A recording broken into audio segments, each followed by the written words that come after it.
Assalamualaikum warahmatullahi wabarakatuh.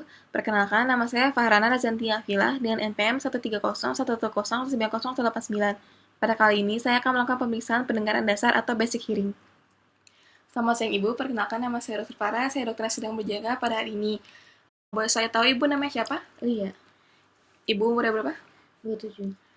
Maaf Ibu pendidikan terakhirnya apa ya Bu? S1. Ibu sedang bekerja? Tidak. Ibu alamatnya di mana Bu? Jakarta Selatan. Ibu datang ke sini ada keluhan apa ya Bu? Iya dok, telinga kanan saya kadang-kadang suka nggak bisa dengar. Selain itu ada keluhan yang lain Bu? Kadang-kadang juga saya ada gangguan keseimbangan. Oh, baik Ibu, selanjutnya saya akan melakukan pemeriksaan pendengaran dan juga keseimbangan untuk mengetahui penyakit Ibu dari keluhan-keluhan Ibu tadi. Nah, pemeriksaan ini akan sedikit tidak nyaman, tapi saya akan melakukan seprofesional mungkin. Apakah Ibu bersedia? Iya, bersedia. Selanjutnya, saya akan melakukan pemeriksaan pada pasien. Pertama-tama, saya akan mencuci tangan saya terlebih dahulu dan kemudian mengeringkannya hingga kering. Lalu, saya akan menggunakan masker dan juga menggunakan hand gloves. Dan selanjutnya, saya juga akan menggunakan headlamp untuk memeriksa telinga bagian luar dari pasien. Selanjutnya, saya akan melakukan pemeriksaan telinga luar dari pasien. Maaf ya, Bu. Pertama, saya akan menggunakan bagian jempol dan juga bagian jari tengah untuk menjepit bagian pina atau auricle dari pasien. Dan saya akan menariknya keluar dan atas. Lalu, saya akan menggunakan jari telunjuk tangan sebelahnya dan akan mendorong bagian tragusnya ke depan. Hal ini untuk memastikan kanal curve dari pasien ini tidak terhalang. Dan juga saya akan memeriksa apakah pada pasien ini terdapat serumen atau infeksi. Karena kalau ada hal tersebut maka akan mengganggu hasil dari pemeriksaan pasien ini. Selanjutnya saya akan melakukan pemeriksaan voice test. Pemeriksaan ini dilakukan dengan pasiennya berada pada jarak 1 meter dari pemeriksanya. Dan kemudian saya akan memberikan beker ini pada pasien dan pasien akan menutupkan telinganya dengan beker ini pada telinga yang sedang tidak diperiksa. Pemeriksaan ini dilakukan pada telinga yang tidak bermasalah terlebih dahulu. Ibu boleh silakan menaruh beker ini pada telinga kanan Ibu. Kemudian saya akan mengucapkan beberapa suku kata dan Ibu apabila mendengarnya Ibu silakan mengulangnya ya Bu.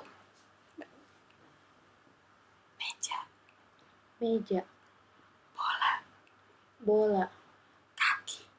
kaki. Selanjutnya saya akan melakukan pemeriksaan pada telinga sebelahnya yaitu telinga yang sedang sakit. Ibu boleh menaruh jam beker di telinga kiri Ibu. Meja,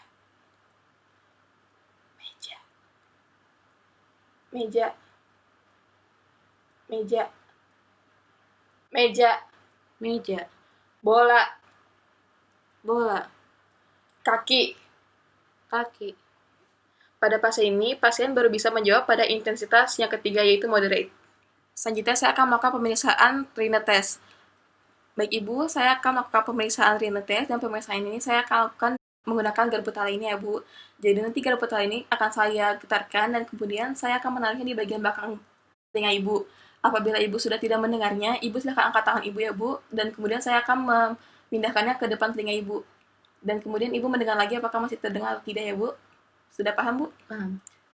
Pemeriksaan ini dilakukan pada telinga yang sehat terlebih dahulu. Pertama, saya akan memegang garpu tali ini menggunakan tangan saya dan kemudian saya akan memvibrasikannya.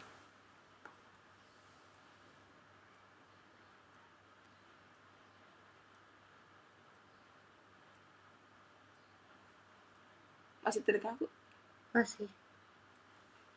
Pemeriksaan ini juga dilakukan pada telinga sebelahnya dan saya sekarang akan melakukan pada telinganya yang sedang bermasalah pada pasien ini.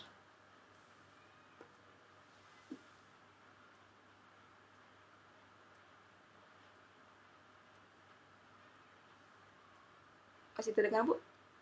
Enggak. Pada pasien ini, telinga kirinya itu rine positif, yang berarti normal, sedangkan telinga kanannya adalah rine negatif, yang berarti abnormal, atau ada yang masalah. Selanjutnya, saya akan melakukan pemeriksaan Weber test. Pemeriksaan ini dilakukan dengan garpu tali juga, tetapi garpu tali ini akan diletakkan pada center dari dahi pasien. Baik Ibu, sekarang saya akan menempelkan garpu tali ini pada dahi Ibu, dan Ibu kemudian dengarkan apakah suaranya sama atau tidak, atau lebih keras di kanan atau lebih keras di kiri. Ibu paham? Paham. Baik.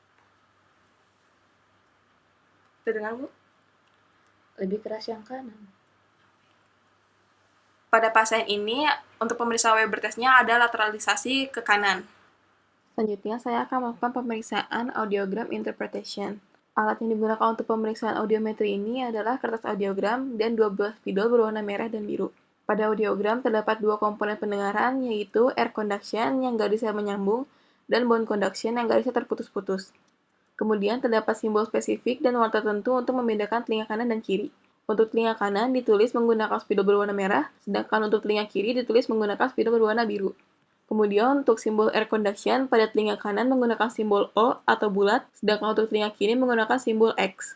Lalu untuk bone conduction-nya pada telinga kanan menggunakan simbol kurang dari, sedangkan untuk telinga kiri menggunakan simbol lebih dari. Kemudian untuk menentukan derajat gangguan pendengaran tiap telinga dilakukan dengan menjumlahkan desibel air conduction pada frekuensi 500, 1000, 2000, dan 4000. Kemudian hasilnya dibagi 4. Hasil rata-rata tersebut menentukan derajat gangguan pendengaran di telinga tersebut. Terdapat 5 derajat gangguan pendengaran, yaitu normal, mild loss, moderate loss, severe loss, dan very severe loss atau profound loss. Lalu terdapat 4 tipe gangguan pendengaran, di mana apabila air conduction dan bone conduction-nya kurang dari 25 desibel, maka itu dianggap sebagai normal. Kemudian apabila air conduction dan bone conduction-nya lebih dari 25 desibel, dan terdapat gap kurang dari 10 desibel, maka tipe gangguan tersebut termasuk sensory neural. Kemudian apabila bone conduction-nya kurang dari 25 desibel, air conduction-nya lebih dari 25 desibel, dan terdapat gap antara air conduction dan bone conduction-nya sebanyak lebih dari 10 desibel, maka tipe gangguan pendengaran tersebut adalah konduktif. Kemudian, apabila air conduction dan bone conduction-nya lebih dari 25 desibel, dan terdapat gap lebih dari 10 desibel, maka tipe gangguan pendengaran tersebut adalah campuran. Berikut adalah contoh kasus untuk interpretasi audiogram. Dapat dilihat dari hasil audiogram ini, yaitu pada telinga kanan, untuk air conduction-nya ini lebih dari 25 desibel, sedangkan untuk bone conduction-nya kurang dari 25 desibel. Dan kemudian terdapat gap antara air conduction dan bone conduction-nya sebanyak lebih dari 10 desibel. Oleh karena itu, interpretasi dari hasil telinga kanan ini adalah tipe gangguan pendengaran yang konduktif. Dan derajatnya itu adalah dijumlahkan desibel dari frekuensi 500, 1000, 2000, dan 4000. Didapatkan jumlahnya adalah 190, kemudian 190 ini dibagi 4 dan mendapatkan hasil 47,5, di mana 47,5 ini termasuk derajat yang moderate loss atau sedang. Sedangkan untuk telinga kiri dapat dilihat bahwa air conduction-nya ini kurang dari 25 desibel dan bone conduction-nya juga kurang dari 25 desibel, sehingga dapat diinterpretasikan bahwa telinga kiri ini adalah normal. Oleh karena itu, dari hasil interpretasi audiogram dapat disimpulkan bahwa telinga kanan mengalami gangguan pendengaran tipe konduktif derajat sedang, sedangkan telinga kirinya normal. Baik Ibu, selanjutnya saya akan melakukan pemeriksaan pada keseimbangan Ibu. Ibu boleh berdiri, Bu. Selanjutnya adalah pemeriksaan Romer test. Pemeriksaan ini dilakukan dengan pasiennya berdiri dengan kakinya sejajar pada satu garis, di mana tumit dan jari kakinya itu menempel, dan kemudian tangannya diselangkan di depan dada. Dan kemudian pasien ini juga diminta untuk menutup matanya serta pemeriksaannya berada di belakang pasien untuk menjaga apabila pasiennya terjatuh. Ibu boleh kaki satunya berada di depan kaki sebelahnya, tumit dan jari menempel. Kemudian silangkan tangan Ibu di depan dada. Tutup matanya. Tahan Ibu.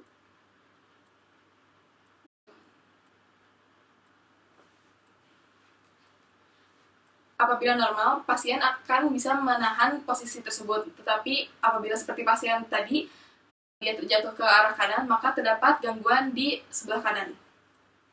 Selanjutnya adalah pemeriksaan tandem gait test. Pemeriksaan ini dilakukan dengan posisinya sama seperti Romer test, tetapi pada tes yang ini pasien diminta untuk berjalan. Ibu boleh tumit dan jari kakinya menempel, kakinya sejajar pada satu garis. Kemudian Ibu tangannya diselangkan depan dada, dan Ibu lihat pandangannya ke depan arah satu titik ya Ibu. Ibu silakan jalan ke depan. Pada satu garis ya Bu.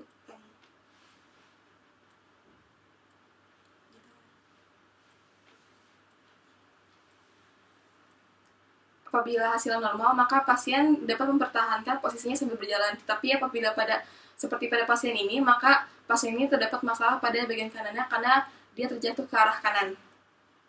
Baik Ibu, dari hasil pemeriksaan ternyata Ibu ada gangguan di telinga kanan dan dari audiogram Ibu memiliki tipe gangguan konduktif derajat sedang. Sedangkan dari gangguan keseimbangan Ibu juga memiliki gangguan keseimbangan yaitu ke sisi sebelah yang kanan ya Bu. Baik Ibu, pemeriksaan telah selesai. Terima kasih Bu. Sekian video pemeriksaan dari saya. Wassalamualaikum warahmatullahi wabarakatuh.